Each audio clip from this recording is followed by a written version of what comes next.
As you guys probably know, the season 4 of Overlord was teased very recently, so I made a video about what happened in the last 3 seasons of anime in a very short form. This video will only explain what the main arcs were about.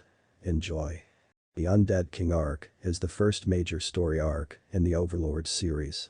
This arc introduces Momonga, an average salaryman who spends most of his time playing the game of Yggdrasil that is about to be shut down.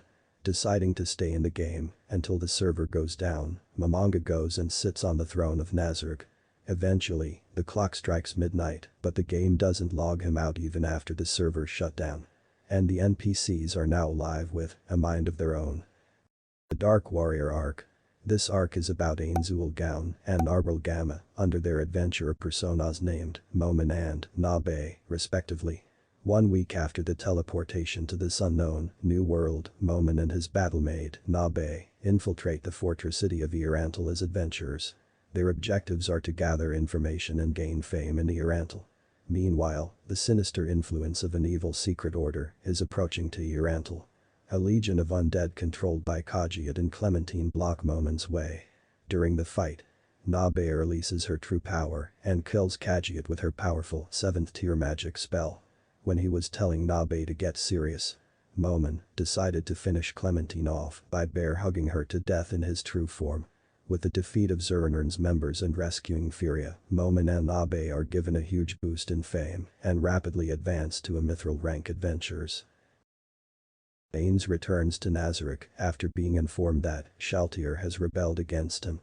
Looking through the NPC status panel, Ainz realizes that Shaltir is being mind-controlled. Ainz thinks that it is his responsibility to kill Shaltir and that he will do it alone.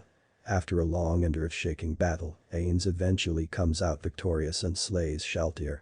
Going back to Nazarick, Ainz brings Shaltir back to life in hopes that her death will release the control the enemy has on her mind.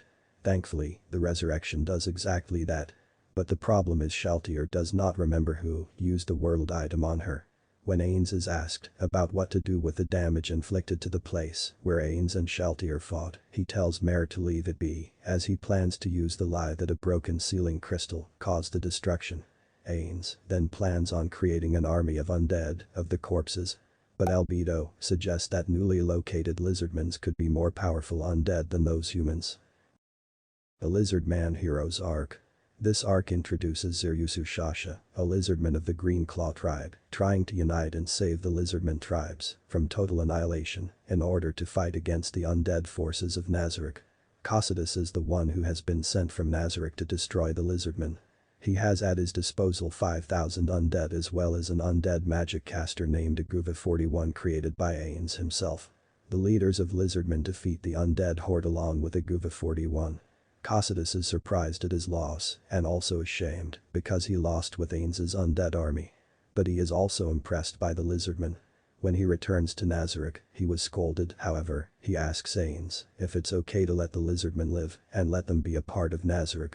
Ainz is happy at this development since he wanted the Guardians to experience a real army battle and was also impressed with the lizardmen, and he now also wants them to join Nazarick. So he changes his order from annihilation to occupation. And as for Cocytus' punishment for his failure, he is to be responsible over the lizardmen once they have submitted to Nazarick. The Men in the Kingdom arc. This first half of the arc is focused on Klein, Brain Ungloss, and Sebastian and their interactions in the kingdom of Riestais. This section focuses on how different Sebastian is than many of the other former NPCs from the tomb. As opposed to his bloodthirsty allies, Seba shows more compassion for humans. Then the second half of the arc pertains to Jaldabaoth threatening the Riestais kingdom with his demon army and throwing the city into total pandemonium. During their fight, Momen and Jaldabaoth crash into a building and walk into a secured room where Mare was waiting for them. There, Ainz hears Demiurge's explanation about the plan to make Jaldabaoth as the demon lord due to one of Ainz's previous orders. Following the plan, Momen acts as if he defeats Jaldabaoth and becomes a national hero. The Invaders of the Large Tomb arc. This arc is about Foresight, a worker group who volunteered to explore and investigate a mysterious large tomb. Unknown to them, they are facing certain death by trespassing in the headquarters of Ainzul Gaon. In the throne room, Demiurge emphasizes their final objective, taking over the world, and suggests making Nazarick an independent nation. Momin is very depressed that he should allow thieves to enter the guild headquarters, but understands that Demiurge's plan is very effective and decides to follow it rather than reject it. In the end, the reasons behind the invasion are finally revealed. On Ains's orders, Fluter lied to the Emperor that he located the tomb through his magic. The Emperor used Count Femel to investigate it and avoid the responsibility of the invasion. But as the invasion of Nazarick itself was part of Demiurge's plan, Aura and Mare visit the Imperial Palace with a dragon and threaten the Emperor that if he does not apologize for the invasion, then they will destroy the whole empire. The Emperor comes forward and decides to talk with them. The Magic Caster of Destruction arc. Every year, the annual war between the kingdom and the empire seems to be nearing its end. However, the ruler of the empire, Jerknev, also known as the Bloody Emperor, visits the Great Tomb of Nazarick and allies with Ainzul Gaun, which drags him between the conflict of the two nations, changing it into a total war. Ain summoned Dark Youngs, with levels higher than 90, started growing and forming from the darkness. Ains laughs at the situation, as he just broke the game world record of being able to summon 5 of such monsters. Mare and Enoch then congratulated Ains, while everyone else were trembling uncontrollably. Ains then orders the Dark Young to attack, while telling them to spare 4 specific people. Gazif himself was trying to stop the Dark Young in the front line, but was ignored by it. Yet another Dark Young appears with Ains sitting on top of it came to greet Gazif, with Climb and Brain arriving there too. Ains then asks Gazif to join him in exchange for stopping this war. However, Gazif has chosen to decline his offer and instead, he challenged Ains to a duel.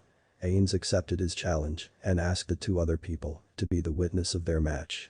Immediately after the battle started, Ains stopped time around them, using delay magic along with true death skill to kill Gazif instantly without him being able to even react. Ains then returned to the Empire's fortress with all of his monsters. Later in spring, rumors were being spread about a horrifying new ruler in Earantal.